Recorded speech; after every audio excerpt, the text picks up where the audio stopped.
Buenas noches, les doy la bienvenida a esta nueva versión de Historia Clínica, Examen a la Pandemia Cultural en el Centro de Medellín, una serie de conversaciones que organiza la Alianza Cultural por el Centro con la intención de hacer un aporte de diagnóstico real y directo sobre el estado actual de los actores culturales del Centro de Medellín, sus proyectos, lugares y, bueno, las apuestas en el territorio. Yo soy Juan David Belalcázar Pérez, director de la Alianza Cultural por el Centro, quien hoy hace las veces de consultante, ¿ves? De quien atenderá la consulta.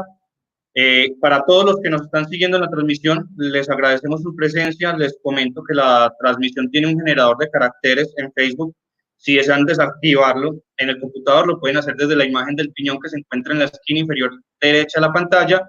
Y si se encuentran desde un celular, lo pueden desactivar desde los punticos, desde los 3 punticos que aparecen. El día de hoy continuamos con nuestra tarea de construir la historia clínica de la cultura en el Centro de Medellín, y en esta conversación hablaremos de una relación de vieja data entre la cultura y las cajas de compensación. Vamos a pasar, como lo hemos hecho en las diferentes conversaciones, por las preexistencias, el síntoma, el tratamiento y el pronóstico de estas entidades y de su relación con la cultura, estas entidades que se constituyen como un modelo formal de administración de recursos y que tienen un origen, digamos, simple, en el subsidio familiar, pero que con el paso del tiempo es bien sabido por todos nosotros que se han ido consolidando como una dinámica concreta de redistribución de riqueza, de responsabilidad social tanto de las empresas como del Estado y como una fuente contundente de bienestar. Para eso, hoy nos encontramos con nuestras dos invitadas a consulta, María Rosa Machado Charri, jefe del Departamento de Cultura con FENALCO. María Rosa, ¿cómo estás? Muy buenas tardes, muchísimas gracias por la invitación y a conversar ahorita con ustedes. Y Claudia Patricia Restrepo, que es responsable de capacidades en Confama. Hola, Claudia, ¿cómo vas? Bien, Restrepo Montoya. Ahorita pensé que me habían preguntado el primer apellido. Mi mamá se va a enojar. Hola. Vamos a corregir, Claudia Patricia Restrepo Montoya. Alistándome para consulta. Bueno, y con ellas estamos en esta cuarta versión de Historia Clínica, La cultura sin recompensas, que es el título que tiene nuestra historia clínica de hoy.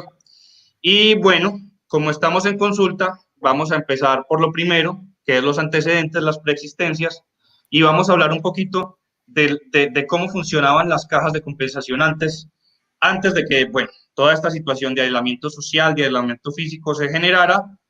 Y quería empezar retomando un poquito una reflexión que Claudia generaba en una conversación pasada a la que le invitaron desde la Fundación Ferrocarril de Antioquia, en la que mencionaba un autor que me llamó bastante la atención y que creo que habla mucho de eso que compone precisamente la función de las cajas de compensación y que tiene que ver con los valores de altura y los valores de peso. Es una teoría de Javier Gomá, pero que creo que recoge un poco la función de lo que son las cajas de compensación, porque permite equilibrar precisamente esos valores de altura que hace referencia, si lo entiendo bien, a esas necesidades básicas con las cuales se puede existir, que tienen que ver con la alimentación, con lo financiero, pero también a esas otras necesidades que obedecen al humano y que tienen que ver con el relacionamiento social y en este caso específico con la cultura. Entonces, empecemos por Claudia, ya que estaba hablando de ella, ¿cómo es esa función de las cajas de compensación? ¿Cómo se hace para lograr equilibrar o para lograr poner en el territorio estos dos elementos? Hola, sí, pues la verdad es que traes a colación un filósofo que yo lo cito y que me gusta mucho, que es Javier Gomá, justamente por eso, porque lo que nos trae es a través de algo que le ha denominado la filosofía mundana. Él dice que la filosofía es del mundo, es el pensamiento. Creo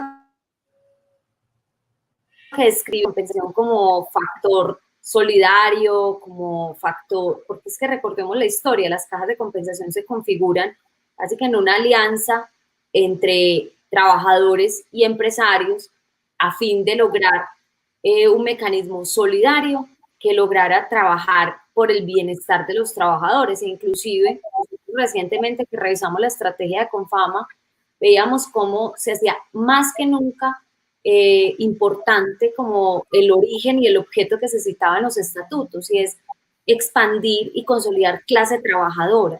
Y yo creo que la mejor manera, y ahí voy a Javier Gomá, efectivamente esta clase trabajadora o estas personas que hacemos parte de la clase media y que sabemos eso cómo o eso qué significa, tiene una cosa muy valiosa, y es que la clase media es casi que un tema de pensamiento.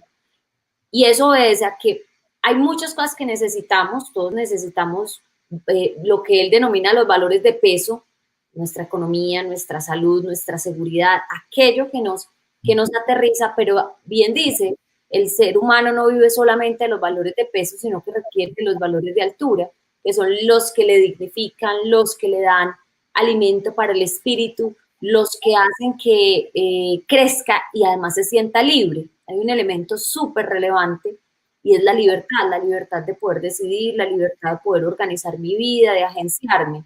Y ahí yo te digo que realmente la cultura, la educación y todos aquellos valores que hacen que nosotros tengamos una reflexión más profunda, pues son básicos y son necesarios. Entonces creo que las cajas de compensación buscan ese mecanismo que integre tanto eso que se necesita de bienestar material y físico, pero muy especialmente que proyecte y ofrezca, digamos, proyección, capacidad de imaginación, de soñarse, de pensarse, porque finalmente ahí es donde el ser humano se consolida en su libertad y solo una sociedad libre y es capaz de transformarse a sí misma.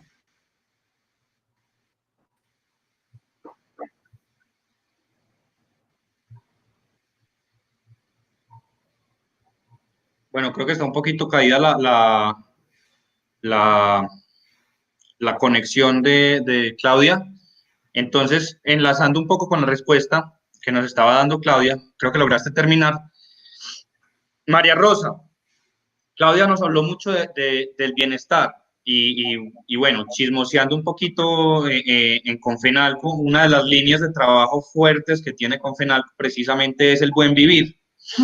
Y pensaría uno que precisamente ese buen vivir se traduce básicamente en bienestar. ¿Qué es eso del buen vivir? ¿Por qué una caja de compensación tiene que trabajar en el buen vivir? Bueno, retomando lo que Claudia nombra, hoy las cajas de compensación, pues desde sus orígenes en 1956, trabajan, digamos, y bueno, realmente después, 2 años después que se regula los servicios subsidiados, porque las cajas arrancan con servicios de cuotas monetarias, arrancan con una compensación para ayudar a la clase trabajadora a mejorar sus condiciones de esos valores de peso que decía Claudia, en términos de garantizar unos mínimos para la familia, en términos de educación, en términos de alimentación, vestido y demás. Pero luego, ya cerrando la década de los 50, se empieza esta integralidad de los servicios sociales. Y los servicios sociales ya no solamente viéndolos desde el bienestar económico, sino también desde el desarrollo humano integral. Y hablamos entonces del bienestar emocional, no solamente del bienestar físico, sino también del bienestar afectivo, también hablamos del bienestar intelectual. Y hoy ya hablamos, pues algunos teóricos, yo soy muy amiga de Martha Nussbaum, de sus teorías, no de ella, ojalá, sino de sus teorías en términos de las capacidades. Hoy tenemos que desarrollar otro tipo de capacidades, que son ya capacidades que... sí. Hablar de las capacidades más allá de la capacidad propia, sino también de esa capacidad relacional, de esa capacidad de filiación, de esa capacidad de convivir con el medio ambiente. Y digamos que las cajas de compensación desarrollan este concepto del bienestar de una manera más integral, en donde se combinan los distintos tipos de bienestar. El buen vivir tiene que ver con eso, el buen vivir tiene que ver con ese sano equilibrio entre los elementos del bienestar. O sea, no es posible un buen vivir si no tienes bienestar integral, ¿no? Si no tienes un bienestar humano, emocional, afectivo, relacional, de filiación, digamos, si no haces parte de colectivos, si no tienes un bienestar en términos de tu desarrollo creativo, en términos de un disfrute del ocio, ¿sí? En términos de ocio creativo, de ocio que te permita, digamos, salir de una esfera exclusivamente productiva, ¿no? Pero la base, por supuesto, de las cajas de compensación es la economía, el trabajo formal, y tenemos que ir más allá de eso. Bueno, volviendo un poquito con los valores de altura y los valores de peso, y con cómo logramos articular esos valores de altura y esos valores de peso, digamos que mi referencia inicial o la referencia que yo creo que todos tenemos cuando hablamos de las cajas de compensación está precisamente asociada a esa posibilidad de acceso a condiciones financieras, a una vivienda. Digamos que el primer contacto que tengo yo con las cajas de compensación es precisamente con el subsidio familiar que lo reclamaba mi mamá, no sé hace cuántos años, cuando yo estaba estudiando. Después, cuando cuando empiezo un proyecto de negocio, entonces me encuentro con que las cajas de compensación familiar también apoyan financieramente con créditos, pero ¿en qué momento eso se compagina con la necesidad de irrigar cultura en los territorios, de generar agendas, de generar programación? Y bueno, más adelante hablamos del territorio específico que nos convoca. Claudia. Bueno, hay una cosa y es que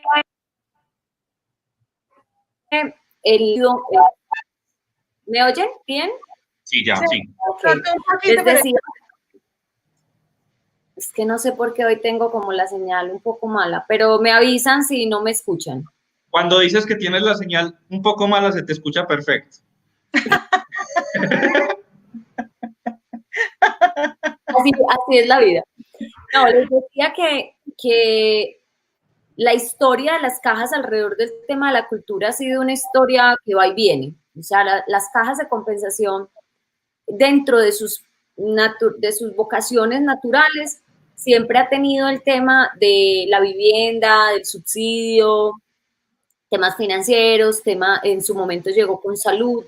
Hay variación porque la historia también te indica nuevas necesidades. Por ejemplo, hace unos años entró el tema del empleo y las cajas les costó mucho trabajo volcarse al tema del empleo, y hoy el tema es esencial porque las cajas estamos haciendo un trabajo absolutamente importante en un momento donde el desempleo, a raíz de la pandemia, se ha convertido en un asunto de la realidad.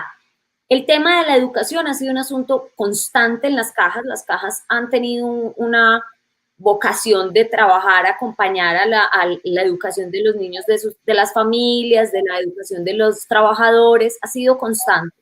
El tema de la cultura ha sido un poco más, digamos, va y viene. En algunos momentos se ha planteado las cajas no deben entrar a trabajar, por ejemplo, en bibliotecas o a trabajar proyectos culturales. Yo siento que nosotros, particularmente en Antioquia, hemos zanjado muy bien esa discusión. Y es que también hemos tenido una posición donde hemos manifestado, y concretamente creo que las dos cajas han sido muy fuertes en eso, y es decir, no, la cultura es parte esencial del aprendizaje de las personas, del disfrute y de la transformación de las personas y de la manera de pensar, de la reflexión. Y efectivamente yo creo que ahí es donde la cultura cada vez está volviendo un eje más preponderante. Por ejemplo, en el caso de Confama, hace unos 3 años Confama tenía preguntas sobre si continuaba o no con las bibliotecas.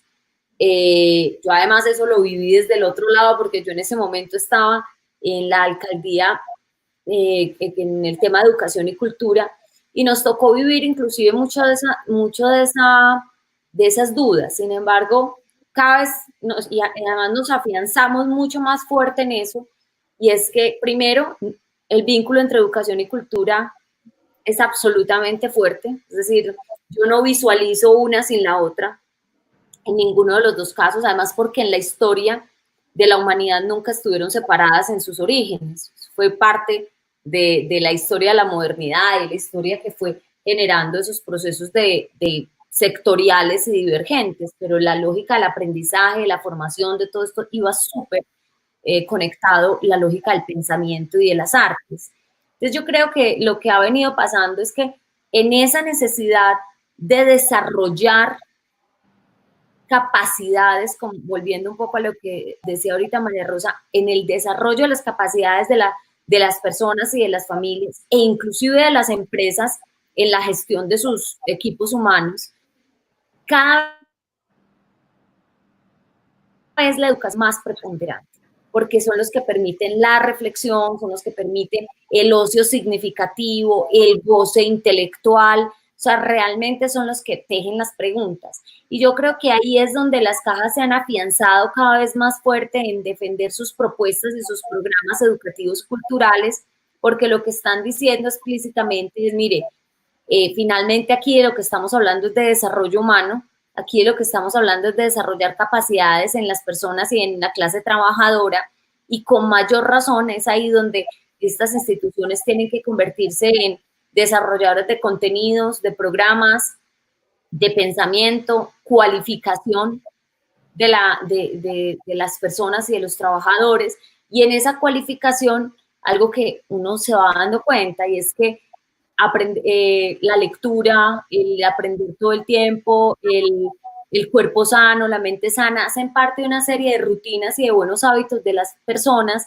que en últimas las cajas podemos influir notablemente. Entonces yo creo que eso ha hecho o ha afianzado muchísimo la propuesta educativa y cultural de las cajas, y particularmente para nosotros en Confama está siendo absolutamente relevante. María Rosa, aprovecho una pregunta directa. No sé, ¿es el mismo caso de Confenalco? ¿Confenalco en algún momento también planteó la discusión sobre las bibliotecas, o esa discusión estuvo zanjada desde un principio? Y enseguida la conecto con otra pregunta que le voy a hacer. Bueno, no, la caja, pues yo creo que para nadie es un secreto, la caja vivió una crisis muy fuerte hace ya hace unos 7 años, 8 años, con el tema de salud. Y en ese momento, digamos, el tema de bibliotecas, que es un servicio, por supuesto, que demanda mucho flujo financiero, tal vez estuvo pues como alguna inquietud, pero incluso en ese momento, que fue un momento tan difícil para la organización financieramente, se ratificó como una apuesta el proyecto bibliotecario, y digamos más allá de las bibliotecas, todo lo que posibilitan las bibliotecas, que es la promoción a la lectura, los espacios de encuentro ciudadano, la formación ciudadana, el acceso al conocimiento como una gran apuesta. Y si no pasó en la crisis financiera que tuvimos en el año 2011-2012, que fue tan difícil, pues ahora sí que menos ya tenemos 41 años de estar trabajando en el proyecto bibliotecario. El año pasado la Biblioteca Central, la Biblioteca Madre, que llamamos nosotros, que está ubicado en la playa, la Biblioteca Héctor González Mejía, cumplió 40 años de trabajo al servicio público, ¿no? Porque hay una cosa aquí importante en la historia de las cajas, y es que las cajas nacen exclusivamente para el bienestar de los trabajadores afiliados, pero después de los años 90, que pasaron muchísimas cosas entre 1989 y 1991 que cambiaron la vida política, económica del país, las cajas empezaron a ser aliadas del proyecto público, ¿sí? Y hoy nosotros somos aliadas, esto que comentaba Claudia de empleo, es que somos aliadas del Estado en términos de una política de empleabilidad que tiene hoy el Estado colombiano. Y desde más o menos el año 92, creo que fue la primera, lo que nosotros llamamos fondos de destinación específica, que ya no es solamente para el trabajador, sino para la comunidad en general. Y las bibliotecas apuestan a los afiliados, pero también al desarrollo comunitario y al desarrollo de los territorios en donde ellas están ubicadas. Bueno, no se me vaya que precisamente aprovechando su cierre y aprovechando que está hablando de la biblioteca, pareciera que desde las cajas de compensación, puntualmente desde Confama y desde Confenalco, existiera una apuesta territorial potente por el centro de Medellín. No en vano la biblioteca de Héctor González que mencionabas, no en vano la Casa de Lectura Infantil, que digamos es una joya apreciada que tenemos también allí en la playa, el espacio, el club que tienen en el barrio Prado, bueno, en fin, un sinnúmero de espacios, igual con Fama, ahora los mencionamos también porque hay uno muy importante del cual me gustaría de pronto tocar, que también tiene que ver mucho con una apuesta territorial, pero existe una apuesta por el territorio, por ese territorio específico que es el centro de la ciudad. ¿Y en qué consiste esa apuesta, María Rosa?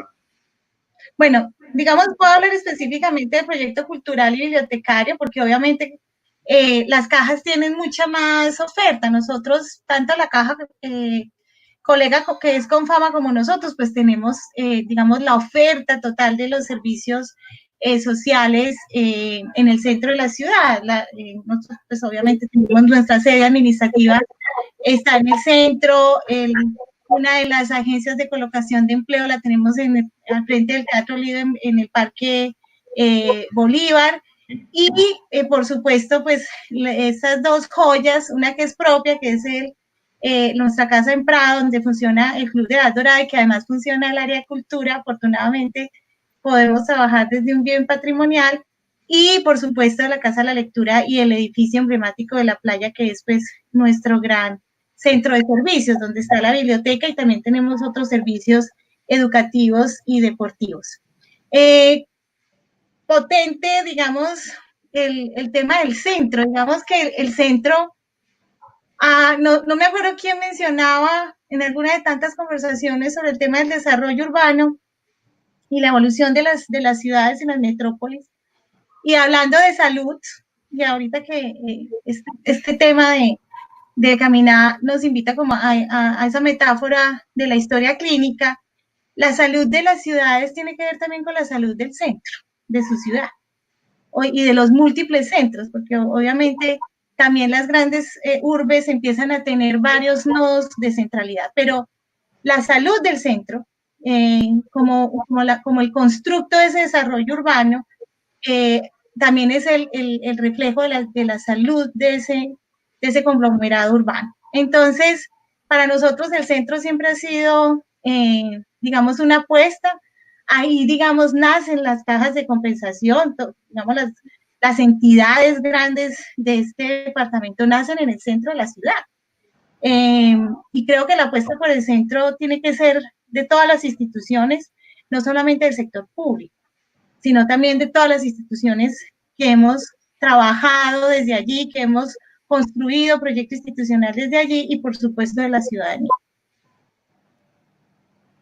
Bueno, y me voy para otro espacio de la ciudad que tiene mucho que ver, digamos, con un poco la apuesta de caminar para el centro, Claudia, y es San Ignacio. Digamos que ya María Rosa hablaba un poquito del centro, tiene que ver mucho con la génesis de las cajas de compensación, también tiene que ver con la génesis de un montón de instituciones, una de ellas, por ejemplo, la Universidad de Antioquia, y particularmente la plazuela de San Ignacio, o todo ese barrio que es San Ignacio, que compone que es uno de los tantos barrios que componen el centro de la ciudad. Digamos que en este momento vive un momento, no sé si llamarlo de florecimiento o de transformación, pero digamos que recientemente llega con Fama, nunca ha estado ausente de ese territorio, pero llega con Fama con una apuesta puntual de cultura, de la mano con la Universidad de Antioquia y otras instituciones, a brindarle un poquito de salud a ese espacio específico que es San Ignacio. Hay una apuesta por ese territorio, hay una apuesta por el centro de la ciudad. ¿Cómo es esa apuesta desde Confama y desde luego desde Cultura, que creo que es uno de los componentes principales de eso que hoy en día se está convirtiendo en un centro cultural y que hasta hace poco era un centro de servicios en el que íbamos precisamente a solicitar créditos, de pronto a pedir el subsidio de familia, pero que hoy vamos a ver una obra de teatro, a jugar ping-pong en una plazuela que está al frente de ese espacio? Bueno, no sé. ¿Cómo funciona eso? ¿Qué tiene que ver eso con la salud del territorio y qué tiene que ver eso con la apuesta cultural de Confama? Bueno, lo primero es como el centro realmente es un eje esencial de la ciudad. Lo es, lo ha sido y lo será. Creo que muchas veces enunciado y no tantas veces materializado, Y yo creo que en ese mismo sentido, cuando nosotros hicimos como toda la revisión reciente cuando hablo de eso, los últimos 3 años de todo el proyecto educativo y cultural de la Caja, uno de los temas con los que nos encontramos es realmente el ecosistema que la misma Caja tenía en el centro era muy poderoso. El claustro, que es un edificio absolutamente de la historia, de la entraña de la educación y de la cultura en el centro de la ciudad y en la ciudad. Adicionalmente, que un conocimiento profundo del centro desde la perspectiva de lo que es la historia de sus parques, la historia de sus instituciones educativas, la historia de sus instituciones culturales. Recientemente, además, adquirimos el CESDE, que está en ese mismo eje. Entonces, más allá de todo lo que tenemos nosotros, que va desde Carré, donde tenemos ahora Holberton y mucha parte de nuestra parte educativa, el gran compromiso que tenemos es que realmente este se convierte en un gran eje o un gran distrito educativo y cultural. El centro tiene un gran poder, y especialmente en Medellín sí que es cierto, y es que tiene el poder de la diversidad, de la inclusión. En el centro vemos todas las expresiones y todas las manifestaciones, y en el arte sigue cierto.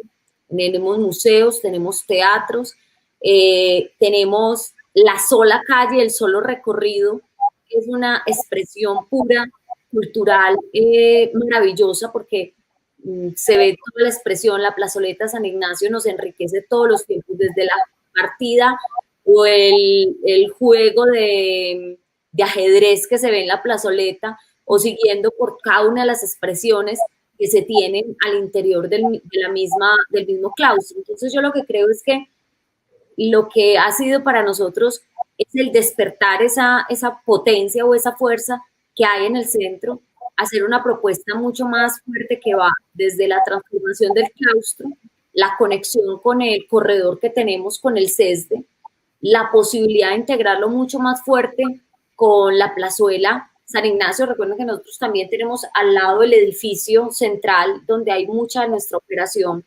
de servicios, y lo que hace esto es... hoy en día... Recuerda que ahí hicimos la habilitación del Teatro San Ignacio, o sea, recuperamos el auditorio, y el auditorio lo que perdieron un poquito de capacidad de ocupación, se habilita como teatro. Lo que hemos venido haciendo es como un ecosistema, pero sabemos que Confama no es el único.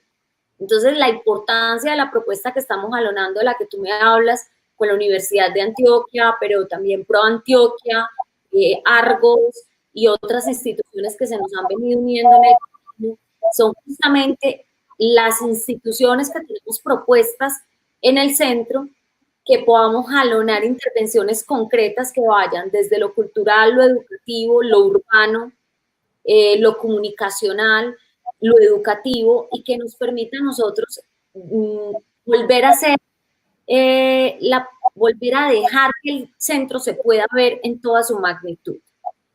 Porque el centro es, insisto, no hay que convertirlo, él es el centro y el eje y el epicentro del movimiento cultural diverso y de reflexión que tiene la ciudad. Lo que tenemos es que lograr que eso se vuelva mucho más abierto, mucho más cotidiano, que no solo sea para quienes habitan el centro, sino para quienes no habitándolo lo pueden disfrutar en otras magnitudes. Yo creo que este distrito de San Ignacio lo que busca es, como te decía, desde el eje educativo, cultural, urbano y de hábitat, jalonar lo que más podamos el desarrollo de esa zona, y con eso obviamente hacer mucho más poderoso el ecosistema que hay en la zona. Entonces yo lo que creo es que esto hace parte de un compromiso que también tenemos nosotros, y es que en lo posible el territorio también tiene que ser parte de las acciones que se hagan. No es lo mismo las acciones que requiere el centro que, por ejemplo, lo que venimos haciendo en Aranjuez, también con toda la transformación del Centro Cultural de Aranjuez. Entonces yo creo que lo del centro lo que quiere es crear en el corazón del claustro la posibilidad de un jalonador del desarrollo cultural y educativo que conecte desde el Teatro San Ignacio, las otras instituciones, nos conecte con la Plazuela San Ignacio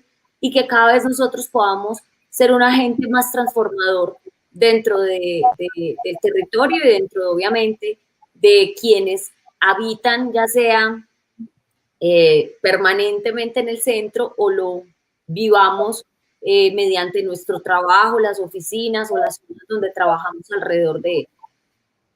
Bueno, debo acá asumir una culpa, nos quedamos un montón de rato en los antecedentes y el tiempo va avanzando, ya es hora como de hablar del síntoma. Entonces, pero yo quisiera agregar una cosa muy importante claro con el centro, y es, miren, y lo que decía Claudia, como del valor, digamos, de la cultura y de la educación en las centralidades. Y la cultura tiene algo potentísimo, y que los que disfrutamos, digamos, de la actividad cultural, y es el espacio de la conversación y del encuentro, ¿sí? Yo creo que tu casa, muchas instituciones que existen hoy en la ciudad, de colectivos culturales, de instituciones como las cajas de compensación, incluso entidades públicas, lo que posibilitan es el espacio de la conversación y el espacio del encuentro y la construcción colectiva. Y eso, la cultura es un vehículo maravilloso para eso. Y por eso en el centro, como su nombre lo dice, es el centro para el encuentro. Y proyectos que dinamicen esos encuentros hoy limitados pues por esta pandemia son muy potentes para la construcción de una sociedad. Bueno, me voy a pegar de eso para empezar a hablar del síntoma. Y es que quizás uno de los principales ejercicios de proyección cultural que se han asumido, no solo desde las cajas de compensación, sino desde las universidades, desde los centros culturales, desde los teatros, es precisamente esa posibilidad del encuentro y la conversación. ¿Cómo ha afectado ese encuentro material, ese encuentro físico en el que nos miramos a los ojos, en el que conocemos las otras realidades? Estas condiciones de aislamiento físico en las que nos pone la pandemia y cómo se han modificado, cómo se ha hecho ese tránsito a otros modos de encuentro. Todavía tenemos la posibilidad del encuentro, quizás el de la virtualidad, podría suplir el encuentro cotidiano que se había establecido quizás en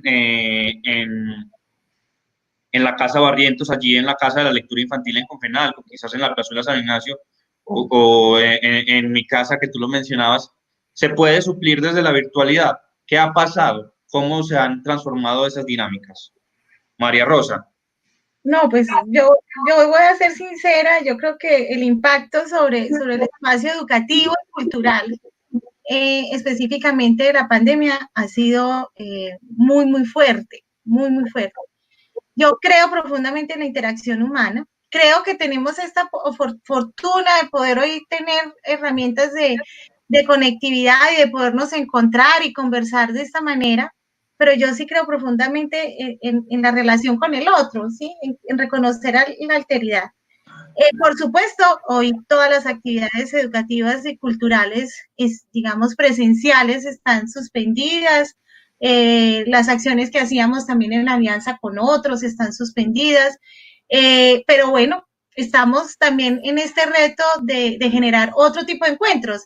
Pero también estas herramientas nos han permitido generar conexiones y lazos con otros que no hubiéramos pensado desde la presencialidad, porque obviamente la presencialidad tiene la limitación del desplazamiento físico, de los tiempos, que hoy pues en estas modernidades líquidas se vuelve tan escaso. Entonces esto permite conectarnos con cualquier persona en cualquier parte del mundo, con la que podamos compartir el lenguaje. Y eso ya genera otros descubrimientos y otros aprendizajes y nuevas oportunidades también. Yo creo que al principio para todos y sobre todo los que trabajamos con procesos sociales, el impacto fue muy fuerte, pero creo que también hemos aprendido y hemos descubierto nuevas cosas que no hubiéramos imaginado si no nos hubiera tocado vivir esta pandemia. Entonces, para concluirte, claro que ha impactado, pues obviamente todos esos espacios de disfrute estético, de encuentro, de conversación, de creación, de disfrute del arte, y esa conectividad humana, ¿no? Esa interacción con el otro, pero también ha pues, posibilitado otro tipo de conversaciones y otro tipo de aprendizajes, incluso de poner conversaciones en otros escenarios que nunca los hubiéramos puesto.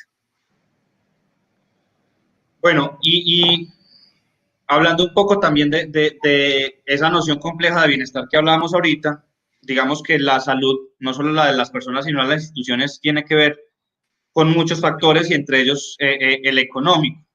Claudia, me le voy a meter un poquito en el bolsillo. Las cajas de compensación dependen de unos recursos muy importantes que surgen pues, de las empresas, de los aportes parafiscales de las empresas, en una medida importante, y pues evidentemente digamos que ese ha sido uno de los aportes que ha sufrido de forma contundente con esta situación. ¿Qué ha pasado con el bolsillo de las cajas de compensación y qué ha pasado particularmente con ese componente económico que requiere el poder hacer un ejercicio de proyección cultural contundente? Pues Juan David, yo te voy a decir, me hace que David Escobar a veces plantea, que no sé quién se lo planteó, pero le decía como el que no pierda plata este año, es que no la tenía. Y con eso lo que te quiero decir es que todos vamos a salir aporreados de esta situación.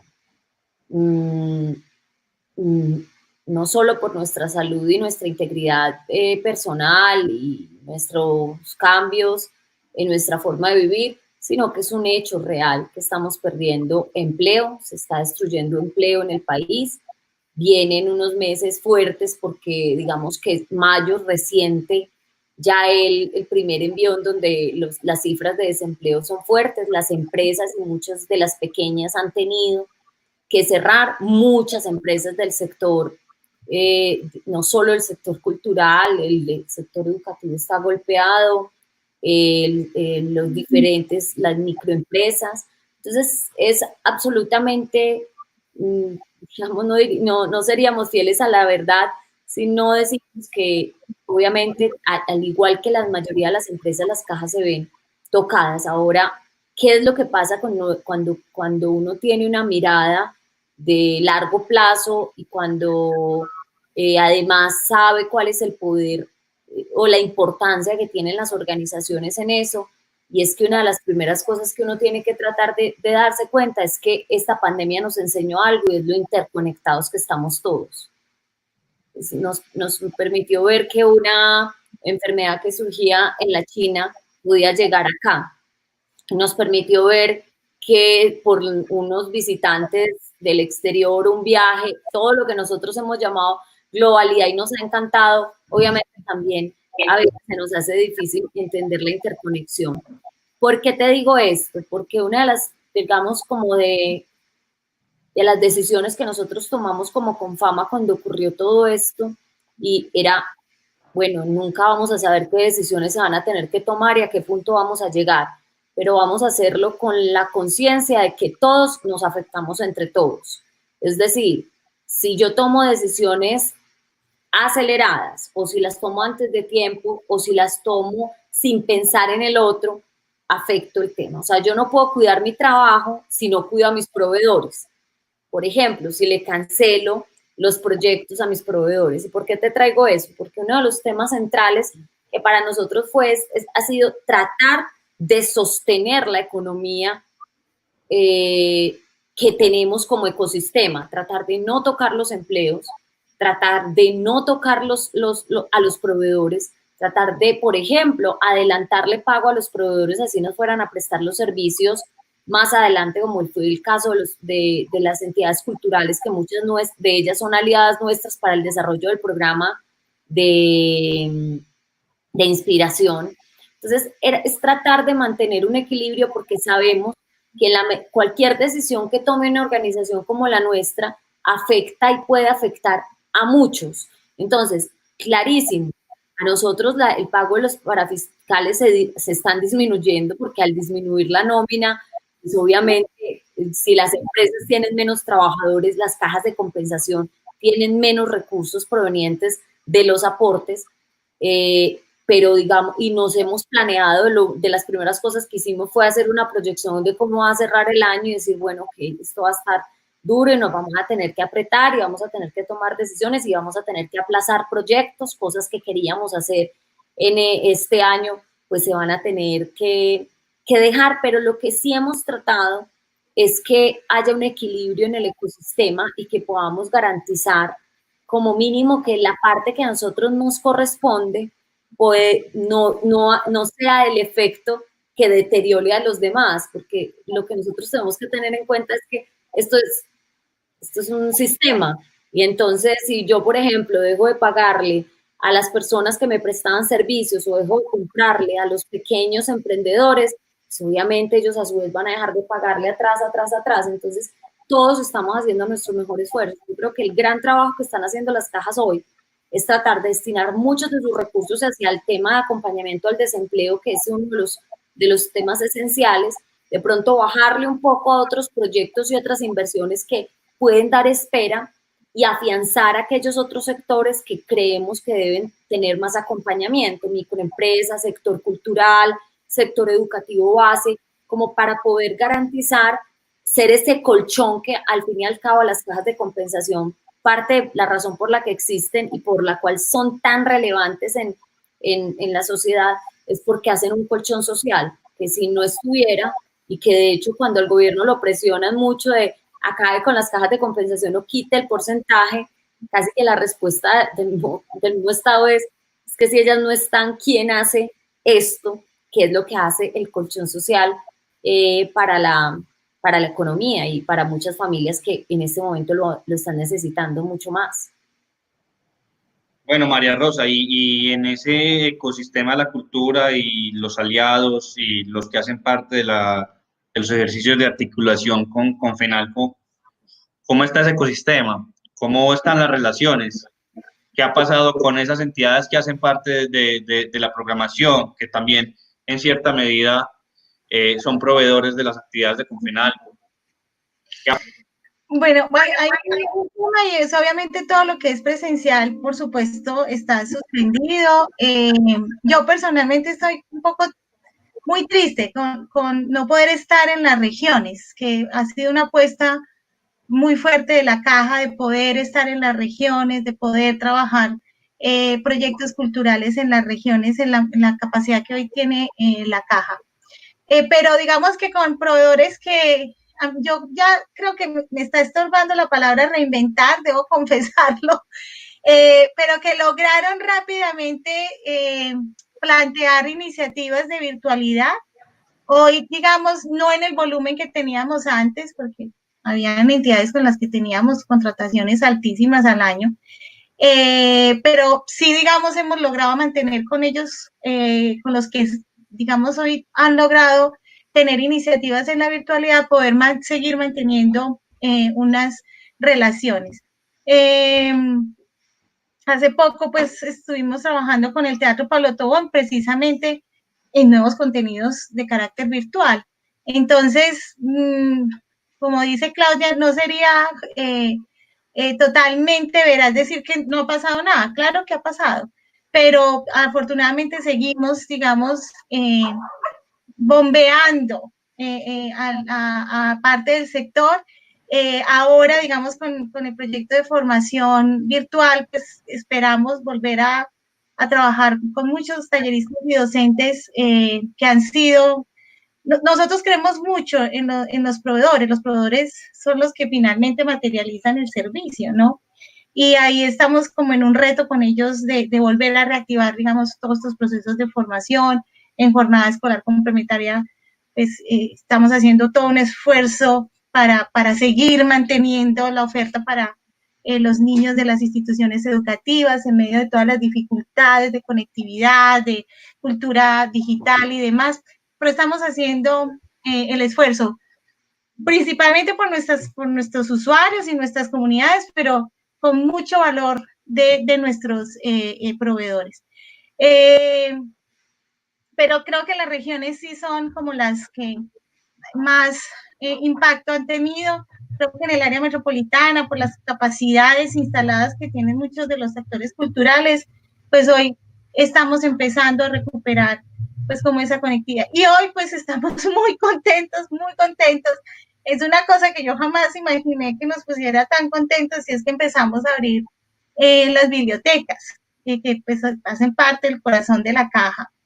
Y bueno, arrancamos con préstamo de materiales y bueno, ver las fotos de los usuarios yendo a que le presten un libro, pues es súper emocionante ver que eso pueda volver a estar, y que bueno, poco a poco, porque se han estudiado un poquitico las regulaciones, es muy complejo, y bueno, esperamos poco a poco ir abriendo con todos los protocolos de bioseguridad los servicios, pero bueno, ya habilitamos préstamo, al menos acá en Medellín, en las bibliotecas de Medellín, y esperamos muy pronto poder que un usuario se pueda sentar en una mesa a leer. Bueno, Claudia, aprovechando que María Rosa ya nos metió en este tercer momento de la consulta, que es el tratamiento, ¿cómo se ha logrado desde Confama garantizar precisamente esa oferta, permitir que sigan existiendo contenidos, permitir, ya lo mencionabas, están tratando de soportar a los proveedores, pero más allá de los proveedores, ¿cómo ha seguido generándose esa vinculación que tiene la caja con los públicos que venían asistiendo a los eventos, con los públicos que hacían parte de la oferta? Si es realmente el mismo público, han cambiado los públicos, están llegando a públicos nuevos, y esa oferta, ¿cómo se ha constituido en una oferta real de cultura, en una oferta real de bienestar en este momento? Y con esto creo que ya entramos a la parte de tratamiento. ¿Cómo están tratándose ustedes en Confama? Pues a ver, digamos que todos los buenos proyectos tienen que volverse materialidad, y uno no puede declarar que hay un tema que es esencial si a ese efectivamente no se le estás poniendo toda. Nosotros inclusive recientemente anunciábamos que en el segundo semestre de este año nuestra inversión en cultura asciende a un poco más de 26.000 millones de pesos. ¿En qué se materializa eso? En gran medida, dadas las condiciones, yo coincido con María Rosa, la cultura necesita el encuentro, necesita el escenario, necesita pues unas cosas que hacen la experiencia mucho más vívida y mucho más maravilloso, pero también hay una cosa que es cierta, y es que cuando uno está en la realidad, una realidad como esta tampoco nos puede detener frente a la transformación, frente a la posibilidad de disfrutar de la cultura. Entonces nosotros, nuestra primera envión fue hacer un centro cultural digital, un centro que definitivamente nos permitió no solo darnos cuenta de la necesidad que estaba sintiendo las personas en su encierro de visitar museos, de escuchar conciertos, de escuchar conferencias, de sentir una clase de yoga, de ver una clase de manual, es decir, de conectarse con algo. Y este centro digital, de hecho, pues ha llegado un centro digital que ha permitido, además, que demos un paso adicional, y es que ya inclusive tenemos toda la educación continua, o un porcentaje muy alto de nuestros programas de educación continua ya en aula digital. Eso no es para todo el mundo, pero realmente mientras podamos habilitarlo, así lo haremos. En las bibliotecas, igual que María Rosa, estamos celebrando hoy poder habilitar las entregas. Recién hace un mes habíamos presentado Confama en Casa, que era la posibilidad de llevar los libros a domicilio. Hicimos unos protocolos los más altos con todos los estándares para poder garantizar bioseguridad y llevarle a las personas los libros a su casa, ya fuera por pedido o las citas ciegas, que es una maravilla, y es poder ver el libro que te sorprenda. Es una cita ciegas con un libro, pero y a medida que va, digamos que ahora nos estamos preparando para los protocolos para habilitar centros culturales, y eso nos va a permitir que con unos aforos controlados podamos, mientras la norma nos lo permita. Entonces yo creo que lo que nos ha llevado a esta realidad es empezar a combinar todas las formas de lucha posible, es decir, expresiones remotas como llevar libros a la casa, hacer temas digitales en el centro cultural, De hecho, actualmente estamos trabajando en un proyecto para imaginar el futuro con las entidades culturales que nos permita hacer una serie de conversaciones en la región sobre cómo imaginar el futuro desde la cultura. Es un proyecto que queremos como tener en una plataforma también para poder, un canal específico de YouTube que corra por el mismo canal los productos que se generen en las entidades. Yo creo que lo que esto ha hecho es que usemos toda nuestra inventiva, toda la creatividad para poder llevarle a las personas. Además, porque quiero decirte algo, Juan David, y yo sé que María del Rosario lo va a entender, y es muy fuerte en algo, y es que lo cierto es que con estos temas de encierro también el asunto de la salud mental se ha convertido en un asunto esencial, y uno de los grandes escenarios ha sido básicamente el ocio significativo, poderse encontrar con un espacio para refrescarse e imaginarse de otra manera. Y yo creo que eso es lo que estamos haciendo acciones que permitan acercar a nuestros usuarios y a los ciudadanos en general a contenidos de alta calidad, educativos y culturales, que en la medida en que se nos vayan habilitando los servicios, los iremos habilitando. Y que todos los días la invitación a todos es, dennos ideas, qué cosas más podemos hacer que puedan llegar a acercarnos y hacerle tratamiento a esto que como tú nos pides, qué tratamiento le podemos dar a todo este asunto para que de acá no solo sobrevivamos, sino que salgamos fortalecidos. Bueno, María Rosa, y aprovechando que que nos habla Claudia de esas condiciones de apertura, una pregunta que digamos, ha pasado por todos los escenarios que hemos visitado, con los que hemos conversado, los teatros, los centros culturales, los museos y hoy las cajas de compensación con estos espacios que tienen. Apertura sí, no, en qué condiciones y qué abrir y qué no abrir. Bueno, la verdad, yo creo que todas las instituciones educativas y culturales estamos digamos, a la legislación, ¿no? A cómo nos van permitiendo la norma, que obviamente yo creo pues usted que estudió Derecho, pues la cantidad de decretos que han salido en los últimos 3 meses, nunca en la historia, o sea, ya son incontables. Para los efectos de la pandemia, yo soy gestor cultural, bueno. Entonces, obviamente, la posibilidad de que la norma nos lo vaya permitiendo y que obviamente, porque tenemos que ser también realistas de cómo evolucione también la pandemia, pero en la medida que la normativa nos lo permita, pues ya nos estamos preparando para, pues, por ejemplo, el Centro Cultural de Moravia, un proyecto en alianza hace 12 años, con la alcaldía de Medellín, pues yo no veo la hora de que podamos volver a abrirlo, pero dependerá de cómo la norma nos vaya posibilitando. Y si hay una cosa que es cierta, digamos, los aforos, puede que nos empiecen a permitir abrir los centros culturales, pero si los aforos no nos dan, digamos, mucha movilidad, tal vez tengamos que seguir con gran parte de la oferta, como lo estamos hoy haciendo con el Centro Cultural de Moravia, que además ha sido increíble por lo que decía Claudia, por la cantidad de personas que se están conectando y que están en búsqueda de contenidos, es impresionante. O sea, incluso las coberturas se han triplicado en algunas de las actividades y cuatriplicado, porque antes estábamos en una actividad con 50, 60 personas en un auditorio y hoy tenemos 200, 300 personas a veces reproduciendo los contenidos. Entonces, tal vez esos aforos no nos permitan desarrollar muchas de las actividades, y si hay algo que es DC, después del COVID, escuchaba ese término antes del COVID, AC, y después del COVID, DC.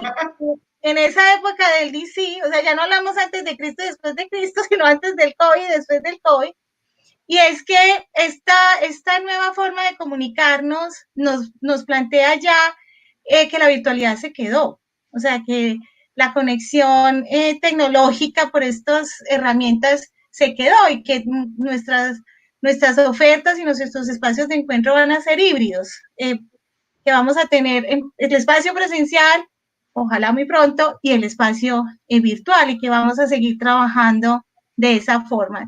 Entonces, para responderte a tu pregunta, la pandemia y la normativa, tanto nacional como de las entidades municipales, porque tanto Confama como Confenaco, pues tienen oferta no solamente en Medellín, sino en varios municipios de Antioquia, nos irá dando, digamos, esas aperturas con aforos restringidos y que ojalá muy pronto pues logremos sobrepasar este momento y podamos volver a esa normalidad de poder tener un espacio cultural, un centro cultural de Moravia con 400 personas habitándolo en un día.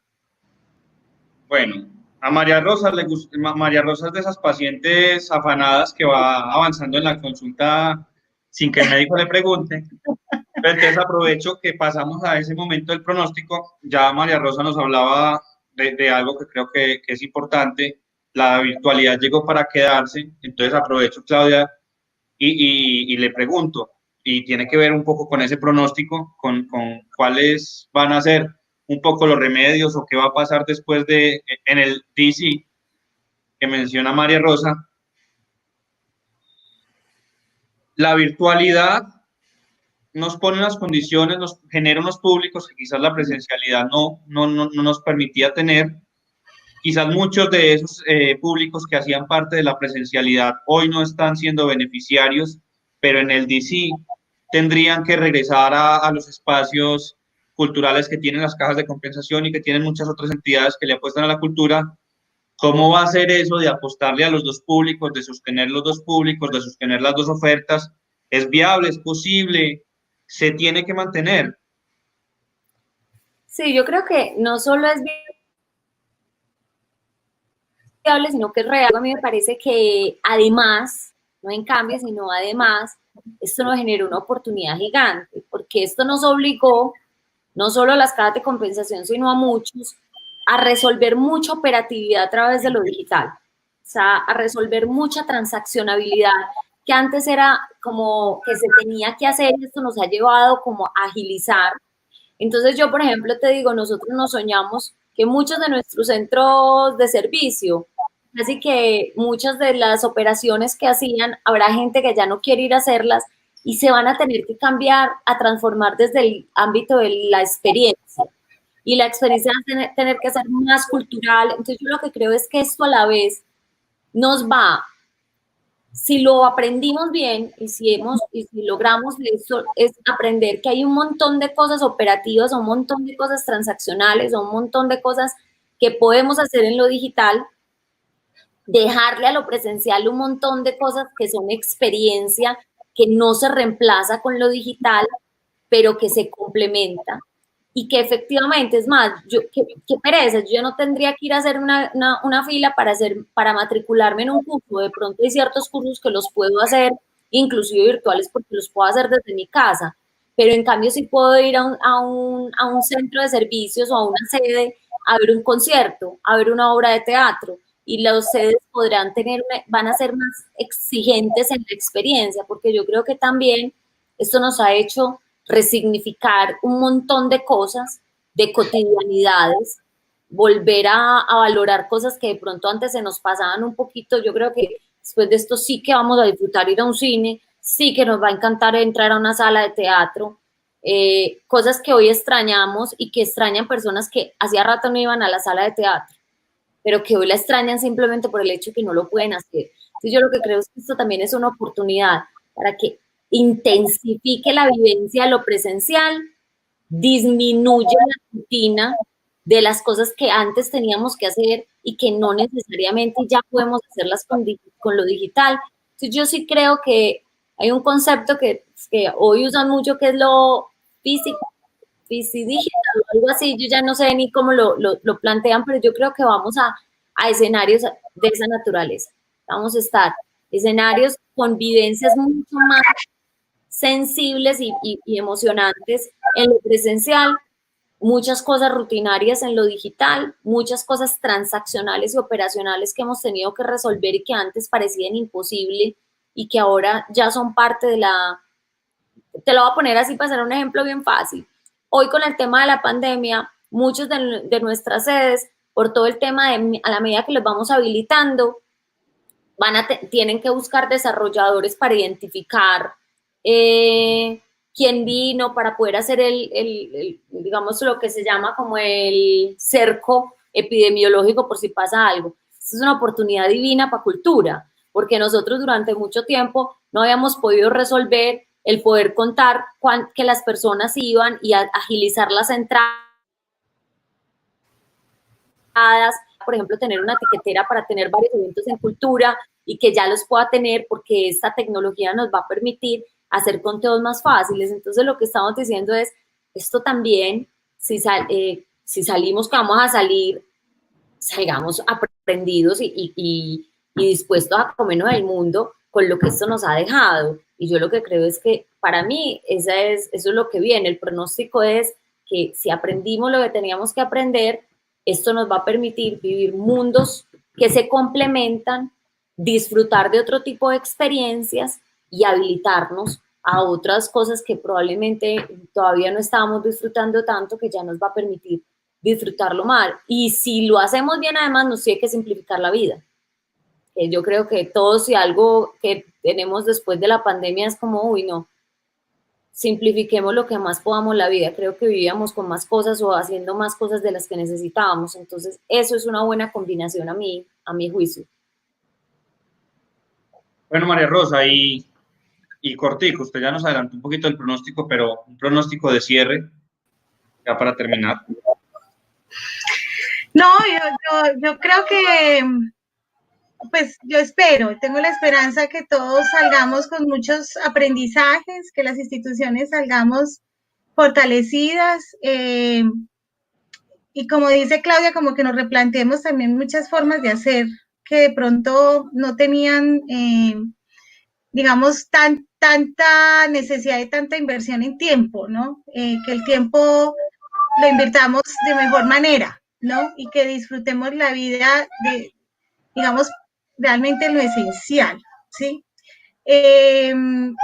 Yo espero, como humanidad en general, que salgamos fortalecidos de esto, pero también como mejores, ¿no? Mejores habitantes de este planeta, y que en el proyecto cultural, pues, yo espero que esto pase muy rápido porque la malla cultural está afectada y pues ojalá podamos rápidamente. Yo creo profundamente que las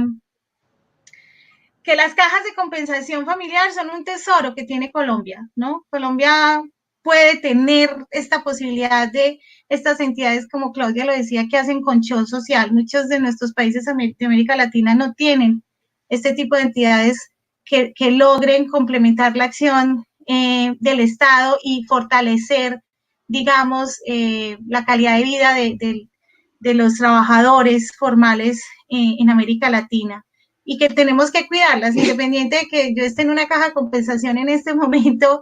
Creo que es un valor que tiene Colombia, y los que nos estén escuchando, las cajas de compensación hay que rodearlas, hay que acompañarlas, hay que defenderlas, porque en situaciones como estas es que salen a complementar y a trabajar por acciones sociales que son importantes para toda sociedad. Bueno, Claudia Restrepo, María Rosa Machado, en nuestro sistema de salud lastimosamente el tiempo es muy cortico. Las consultas se van en media hora, en esta ocasión nos extendimos una hora, un poquito más, pero muchas gracias por ser parte de Historia Clínica. A quienes estuvieron conectados también, muchísimas gracias por ser parte. Y bueno, los invitamos el próximo miércoles, esta vez para hablar con Mirta Urbano, directora de Plazarte, y con Ana Muñoz de San Ignacio, Patrimonio, Cultura y Educación, sobre esos territorios habitados que hacen parte del patrimonio, algunas veces que hemos dejado de un lado, en nuestra quinta versión de Historia Clínica, que va a tener por nombre no es la cultura sin recompensa, sino patrimonio en vilo.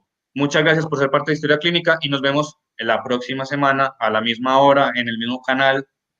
Y nuevamente, gracias. Gracias a ti. Muchas gracias. Feliz noche. Chao. Nos vemos. Chao.